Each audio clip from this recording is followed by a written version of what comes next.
Hey guys, welcome back to Uncanny Channel. Today we're going to be talking about another one of the true stories behind your favorite horror movies, and today's movie is As Above, So Below. This one was recommended by Paranormal Christine, aka Paranormal TV on YouTube. I'll link her below. She is a really fun to watch ghost hunter. She does some really cool paranormal investigations, and she's very upfront with you when she doesn't think that she's found any paranormal evidence. She doesn't try to force things or shoehorn things into being paranormal. She's very true to herself. So if you are interested in watching paranormal investigations of spooky haunted places, check her out. She's great. Thank you for the suggestion.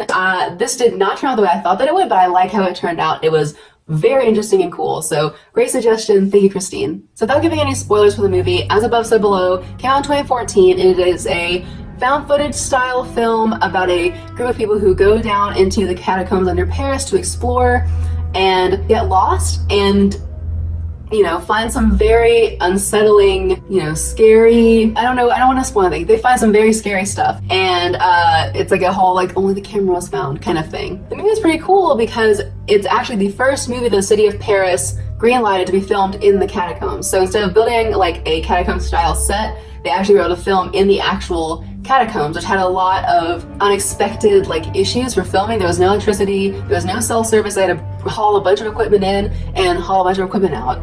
Instead of bringing in a bunch of props, they just interacted with the environment as it is, and that made for some very cool interactions with the way the catacomb actually is. Also, one of the main actors has claustrophobia, and so when they were filming, they had to take a bunch of breaks so that he could step out and get some fresh air and see the open space and kind of bring himself back down so they could continue to film. Which I would just love to see a documentary about how this whole filming process for this movie went, because it sounds like it's so different from the way we think about most movies being made. I would love to see how they did it. So when I saw Christine's suggestion on Twitter, I kind of felt like there wasn't going to be anything that was a true story behind it, but I went ahead and researched it anyway because I wanted to research everybody's just in case there might be something I just didn't know that it had a true story.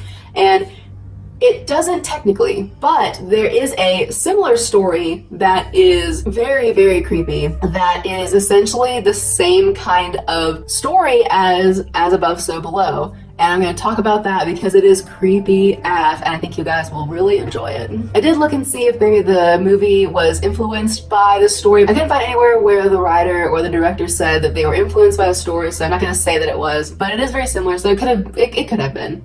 So I'll just give you guys a quick explanation of what the catacombs are in case you're not familiar, and it'll help kind of set up the atmosphere for the story and why this is creepy and weird. So basically the catacombs came to be because Paris is a very old city, and people have been living and dying there for hundreds of years, since at least the 5th century. In the 1700s, they reached a point where there were too many bodies for the cemetery. So you would walk the cemetery and they would be off the ground, several feet would just be mounds where they had stacked bodies on top of bodies and just made it work. Not to mention there was a building that was next to the cemetery whose basement caved in because there was such a weight from all the bodies that were in the cemetery. And when that happened, the cemetery was we're not accepting new bodies until we figure out what to do with this. But whether or not the cemetery is closed, people are still gonna die.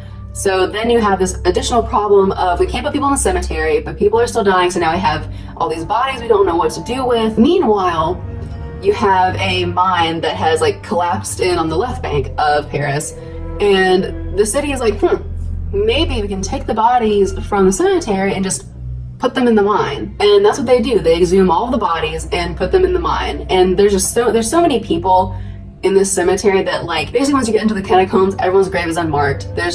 You're stacking everybody's similar bones on top of each other, rooms of skulls, rooms of femurs. There's no way to mark where your relative is. So when you go into the catacombs, it's just walls and walls of bones, basically. And it's a lot of people. And don't let me undersell it. They moved millions of bodies from the cemetery into the mines.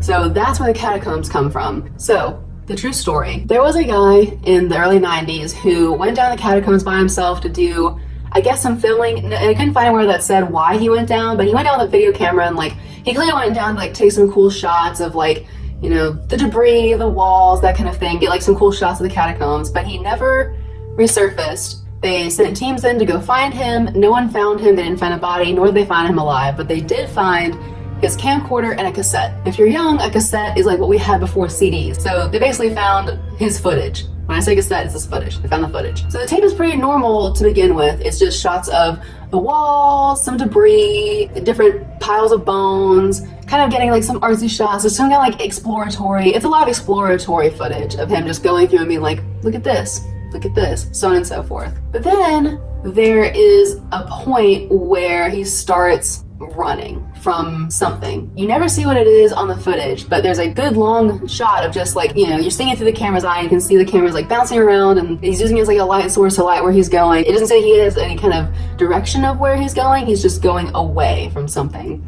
And then at a point he drops the camera and you see his feet run past, and then there's nothing else. The camera just films the wall in front of it until the tape runs out. So this is like a very like weird behavior. It's not like the catacombs are like, you know, a very clear grid of where you're going. They're very winding, and I knew it was big before I researched for this video, but I didn't realize how big. I was like, maybe it's like 20-30 miles worth of tunnels, which is a lot. It's actually closer to 400 miles of tunnels. Not to mention, you have 4 miles of tunnels that are several layers deep. You could be in the middle of the catacombs and also 300 feet underground. So for him to be running around without like an aim of where he's going, if you're going in the catacombs to explore, you know what the deal is. Like, you're not going in to just run around, because you will get lost and you will probably starve and die unless you like know how to get back. And so for him to be running kind of aimlessly through these tunnels, it would have to be something that was more important, more threatening to him than being lost deep underground in a wild like labyrinth of bodies. So ABC thought this too.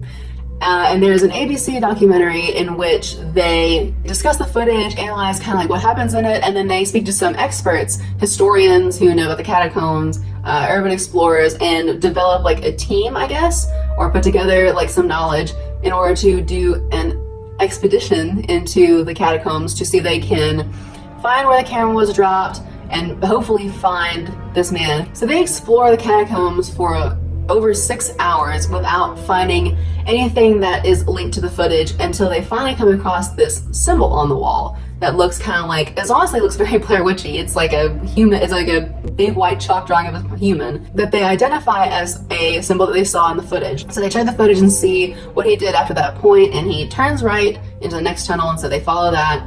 And as they go along, they find other little markers that are related to the footage. They see a big arrow on the ground that matches the footage. They see very distinct piles of bones that he focused on or like fiddled with and stuff. They eventually find this like long, it's almost like a long corridor hallway that is just 2 feet deep with bones. And they finally get to the point where they believe that he would have dropped the camera, and they kind of hit a dead end. There's nothing else in the footage, obviously, that would send them in the right direction, and there's not really anything that they see in the tunnel that would give them an idea of where they should be going next. And so the trail runs cold and they don't end up finding anything. But I thought it was really creepy that they made this remark about how the area is probably a gate to hell.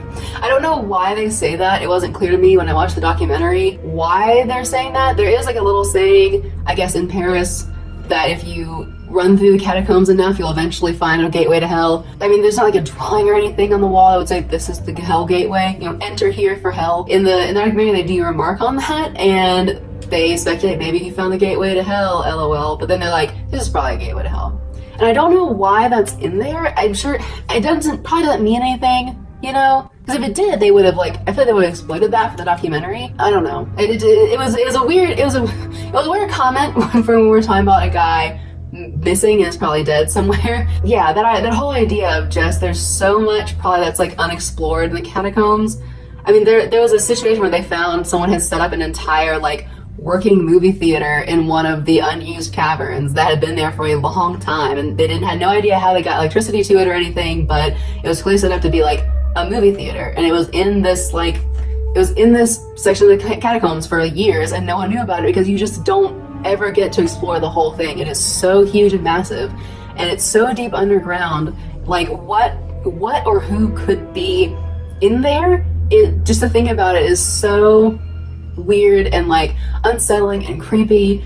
And I think that idea paired with the fact that he dropped the camera at all and didn't go back for it, like it's clearly his light source that he's using to see where he's going. So whatever he's running from must be more terrifying than the idea of getting lost in these tunnels and dying. He draws a camera, he just leaves it. He doesn't even like try to stop for it. He just drops it, and it is where it lays, you know? I don't know, it's a very, very, very creepy and freaky idea, and I don't know. I'm not claustrophobic, but the idea of being lost in a tunnel in the dark forever is just,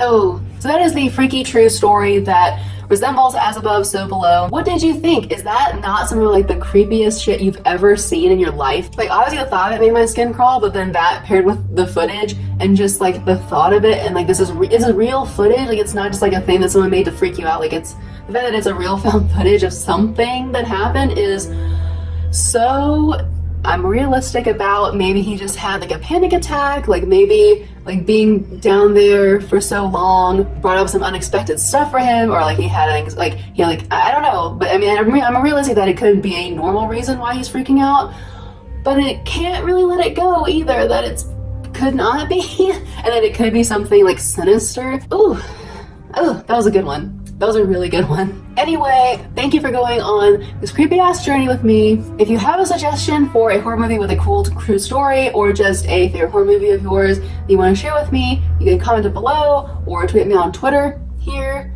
I will look into all of them because this has been really interesting and fun. I am so thankful for each and every one of you who has subscribed. Thank you. I hope you have a wonderful weekend and an excellent week next week. If you haven't already, hit the subscribe button and ding the bell so that you get a notification when I post my next video. Like this video if you think the catacombs are creepy as hell, no pun intended, but you still want to go anyway and visit it because you're just that kind of person like I am. I will see you guys in my next video. Until then, bye guys.